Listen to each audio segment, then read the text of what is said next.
আসসালামু আলাইকুম সাইদ, আমি লস অ্যাঞ্জেলস থেকে বলছিলাম। জি কেমন বলেন। আছেন? আলহামদুলিল্লাহ। আমাদের জন্য আল্লাহ দোয়া ভালো করেন, বিশেষ করে আমার বারাকাল্লাহ। হাজবেন্ড বাচ্চার জন্য।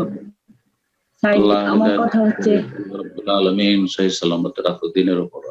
জাযাকাল্লাহ খাইরান।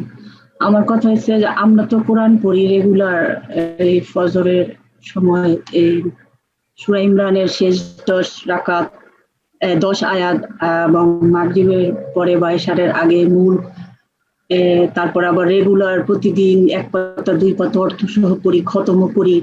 এখন এই পড়াতে কি আল্লাহ যখন আমাদের হাসরের মাঠে যখন কোরআন পড়তে দিব, কিন্তু আমরা তো হাফেজ না। বিশেষ করে আমি আমার কথা বলতেছি, এখন আমি তখন কিভাবে পড়বো? যে এখন দুনিয়াতে যেভাবে পড়তেছি সেরকম করি?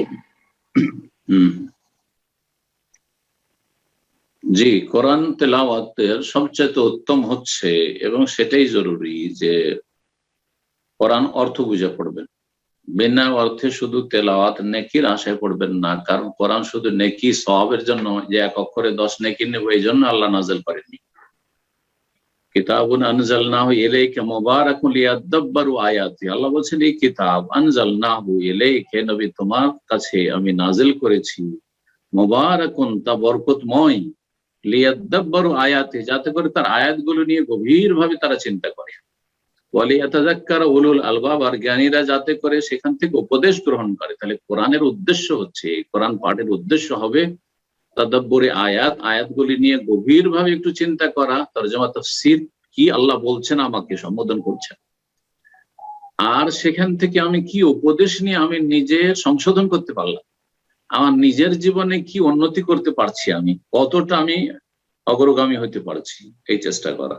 তার সাথে বেশি বেশি তেলাওয়াত করুন। আর যারা যত বেশি তেলাওয়াত করবে আর যত বেশি মুখস্থ রাখবে তাদের কিয়ামতের দিনে মর্যাদা উঁচা হবে, এই মর্মে হাদিস রয়েছে।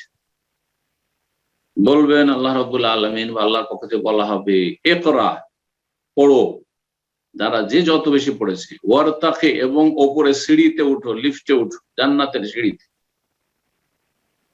কামা কুনতা তুরাত্তিলু ফিদ দুনিয়া, যেমন তুমি দুনিয়াতে পাঠ করতে, ফাইন্না মানজিলাতাকা ইনদা আখির আয়াতিন তাকরাউহা, তোমার স্থান হচ্ছে সর্বশেষ আয়াত, যে আয়াত পর্যন্ত দুনিয়াতে পড়েছে। তাহলে দুনিয়াতে যে যত বেশি পড়েছে কোরআনে কারীম, তত বেশি পড়তে থাকবে, ওই আয়াতগুলি পড়তে পড়তে পড়তে থাকবে যতবার পড়েছে এবং যত আয়াত পড়েছে, আর উপরে উঠতে থাকবে সম্মানের স্থানে, সর্বশেষ আয়াত পর্যন্ত তার মর্যাদা তাকে পৌঁছিয়ে দেবে। এ হচ্ছে রাসূলুল্লাহ সাল্লাল্লাহু আলাইহি ওয়াসাল্লাম হাদিস। সুতরাং বেশি বেশি তেলাওয়াত করুন, তবে বুঝে পড়েন, কারণ যে বুঝে পড়বে সে আসল স্বাদ পাবে, যে বুঝে পড়বে সে লাভবান হবে, যে বুঝে পড়বে সে আল্লাহ রাব্বুল আলামিনের সম্বোধন, বান্দাকে আমাকে আল্লাহ কি বলছেন, করো বলছেন না করিও না, হালাল বলছেন না হারাম বলছেন, ফরজ করছেন না নিষেধ করছেন, জানতে পারলো এবং সে অনুযায়ী জীবন গড়তে পারলো। এটা হচ্ছে উদ্দেশ্য কোরআনে কারীমে। আল্লাহ যেন তৌফিক দান করেন এবং আল্লাহ আপনার নেক আমল কবুল করেন, এবং আল্লাহ রাব্বুল আলামিন আপনার যারা কাছে রয়েছেন পরিবারে তাদের সবাইকে হেদায়েতের উপর আল্লাহ যেন অটল রাখেন। যদি কেউ বিভ্রান্ত থাকে আল্লাহ তাদের বিভ্রান্তি যেন দূর করে দেন এবং তাকেও যেন আল্লাহ হেদায়েত নসিব করেন।